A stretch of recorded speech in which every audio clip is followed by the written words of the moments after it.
Friends, welcome to cooking language. இன்னைக்கு cooking லாங்குவேஜில் நம்ம பார்க்க போகிறது மட்டன் பிரியாணி. குக்கிங் லாங்குவேஜ் சேனலை சப்ஸ்கிரைப் பண்ணாதவங்க சப்ஸ்கிரைப் பண்ணுங்கள், லைக் பண்ணுங்கள், பெல் பட்டனை ப்ரெஸ் பண்ணுங்கள்.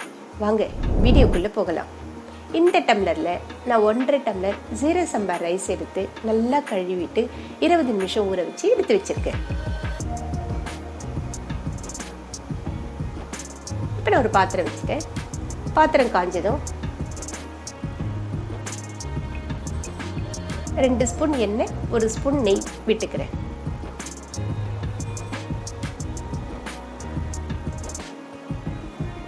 எண்ணெயும் நெய்யும் நல்லா காஞ்சி வரட்டும். இப்போ இது கூட நான் 150 கிராம் பெரிய வெங்காயத்தை நீல வாக்கில் மெலிசாக கட் பண்ணி எடுத்து வச்சிருக்கேன். அதை சேர்த்துக்கலாம். இப்போ இந்த வெங்காயத்தை கூடவே நம்ம மசாலா பொருட்களையும் சேர்த்துக்கலாம். பிரிஞ்சி இலை 1, பட்டை 1 துண்டு, ஸ்டார் 1, 2 லவங்கம், 2 ஏலக்காய் சேர்த்து இப்போ இது எல்லாத்தையும் நம்ம நல்லா வதக்கி விட்டுக்கலாம். வெங்காயம் எவ்வளவுக்கு எவ்வளோ வதங்குதோ அவ்வளோக்கு அவ்வளோ பிரியாணி நல்லா டேஸ்டாக இருக்கும். அதனால வெங்காயத்தை நல்லா வதங்க விடுங்க. வெங்காயம் நல்லா கோல்டன் ப்ரௌன் வர வரைக்கும் இதை நல்லா வதக்கி எடுத்துக்கலாம். இப்போ வெங்காயம் நல்லா வதங்கி வந்திருக்குது. இப்போ இது கூட நான் 2 பச்சை மிளகாவை நீல வாக்கில் கீறி வச்சிருக்கேன். அதை இது கூட சேர்த்துக்கிறேன். கூடவே 1 ஸ்பூன் இஞ்சி பேஸ்ட்டு, 1 ஸ்பூன் கார்லிக் பேஸ்ட்டு, இது 2த்தையும் எடுத்து வச்சிருக்கேன். அதை இதில் சேர்த்துக்கிறேன். சேர்த்து இப்போ இது எல்லாத்தையும் நம்ம நல்லா கலந்து விட்டுக்கலாம். இஞ்சி பூண்டினுடைய பச்சை வாசனை போகிற வரைக்கும் இதை நம்ம நல்லா வதக்கி எடுத்துக்கலாம். இப்போ எல்லாம் நல்லா வதங்கி வந்திருக்குது. இப்போ இது கூட 1 கைப்பிடி அளவு கொத்தமல்லியும் நான் சேர்த்துக்கிறேன். சேர்த்து இதை கலந்து விட்டுக்கோங்க.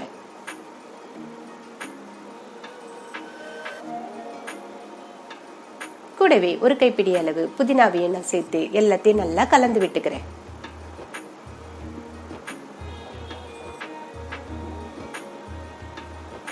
இப்போ இது கூட காஞ்ச மிளகாவை நான் தண்ணியில் ஊற வச்சு மிக்சியில் நல்லா பேஸ்ட் போல் அரைச்சி எடுத்துகிட்டு வந்திருக்கேன். அதை இதில் சேர்த்துக்கிறேன். நான் ஒரு 15 காஞ்ச மிளகாவை ஊற வச்சு எடுத்து வச்சுருந்தேன். இப்போ இந்த பேஸ்ட்டை நான் இதில் சேர்த்துக்கிறேன். உங்களுக்கு காரத்துக்கு ஏற்றாப்போல் இந்த பேஸ்ட்டை நீங்கள் சேர்த்துக்கோங்க. உங்ககிட்ட இது போல் காஞ்ச மிளகாய் பேஸ்ட் இல்லைன்னா தனி மிளகாய் தூள் இருக்கு இல்லையா, அதை உங்கள் காரத்துக்கு ஏற்றாப்போல் நீங்கள் சேர்த்துக்கோங்க. இப்போது மிளகாயினுடைய பச்சை வாசனை போகிற வரைக்கும் நம்ம நல்லா வதக்கி எடுத்துக்கலாம்.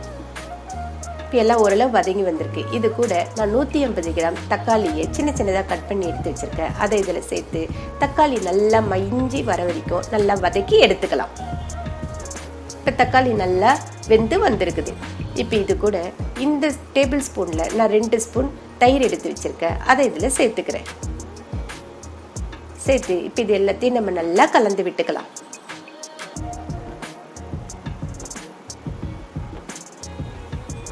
எல்லாம் நல்லா வெந்து வந்திருக்குது.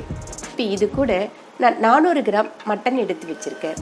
மட்டனை என்ன பண்ண நல்லா கழுவிட்டு கொஞ்சமாக உப்பு போட்டு குக்கரில் 2 விசில் விட்டு எடுத்துட்டேன். அதாவது மட்டன் பாதி வேக்காட்டில் இருக்குது. இப்போது அந்த மட்டன் இதில் சேர்த்து நம்ம நல்லா கலந்து விட்டுக்கலாம். இப்போ மட்டன் ஓரளவு வெந்து வந்திருக்குது. நம்ம இந்த டம்ளரில் தான் 1.5 டம்ளர் அரிசி எடுத்தோம். அதே டம்ளரில் 3 டம்ளர் நம்ம தண்ணி சேர்த்துக்கணும். ஆனால் நான் இப்போ 2 டம்ளர் தண்ணி சேர்த்துக்கிறேன். 2 டம்ளர் தண்ணியை சேர்த்து பாதி வேக்காடில் இருக்க மட்டனை நல்லா வேக வச்சு எடுத்துக்கலாம்.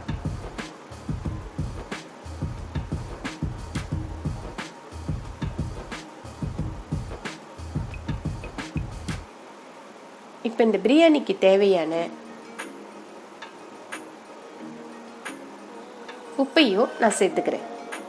ஆல்ரெடி நம்ம மட்டன்லேயே கொஞ்சம் உப்பு போட்டு வேக வச்சோன்றதுனால உப்பை பார்த்து சேர்த்துக்கோங்க.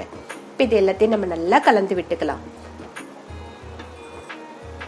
இந்த ஸ்டேஜில் காரம் எல்லாம் செக் பண்ணி எடுத்துக்கோங்க.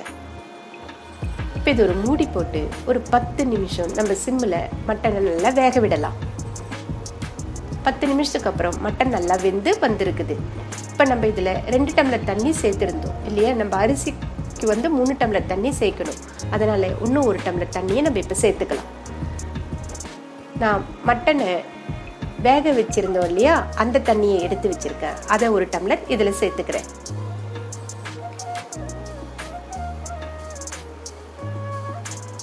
சேர்த்து இப்போ இது எல்லாம் நல்லா கொதிச்சு வருது பாருங்க. தண்ணி எல்லாம் நல்லா கொதிச்சு மட்டனும் நல்லா வெந்து வந்திருக்கு. இப்போ இது கூட அரை லெமனை எடுத்து நல்லா பிழிஞ்சு வச்சிருக்கேன். அதை இதில் சேர்த்துக்கிறேன். இப்போ நம்ம ஊற வச்சிருந்தோம் இல்லையா அரிசி, அதை தண்ணியெல்லாம் வடித்து எடுத்துகிட்டு வந்திருக்கேன். அதை இதில் சேர்த்துக்கலாம். சேர்த்து இப்போ இது எல்லாத்தையும் நம்ம நல்லா மெதுவாக கலந்து விட்டுக்கலாம். கேஸை சிம்மில் வச்சுடுங்க.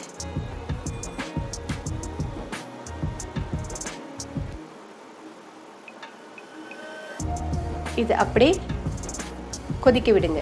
அரிசியும் தண்ணியும் சமமாகிற வரைக்கும் இதை நல்லா வேக விடலாம். இப்போ அரிசியும் தண்ணியும் நல்லா சமமாகிடுச்சு.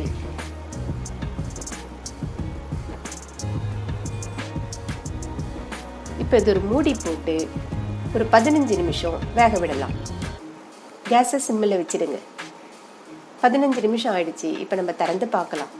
நம்மளுடைய பிரியாணி எப்படி உதிரி உதிரியாக நல்லா மட்டன் நல்லா வெந்து வந்திருக்குது. கம கமன்னு நம்மளுடைய பிரியாணி சூப்பராக ரெடியாகி வந்துடுச்சு.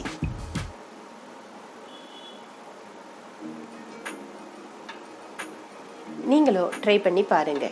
இந்த வீடியோ உங்களுக்கு பிடிச்சிருந்ததுனாக்கா லைக் பண்ணுங்க, ஷேர் பண்ணுங்க, சப்ஸ்கிரைப் பண்ணுங்க. உங்களுடைய கமெண்ட்ஸை சொல்லுங்க.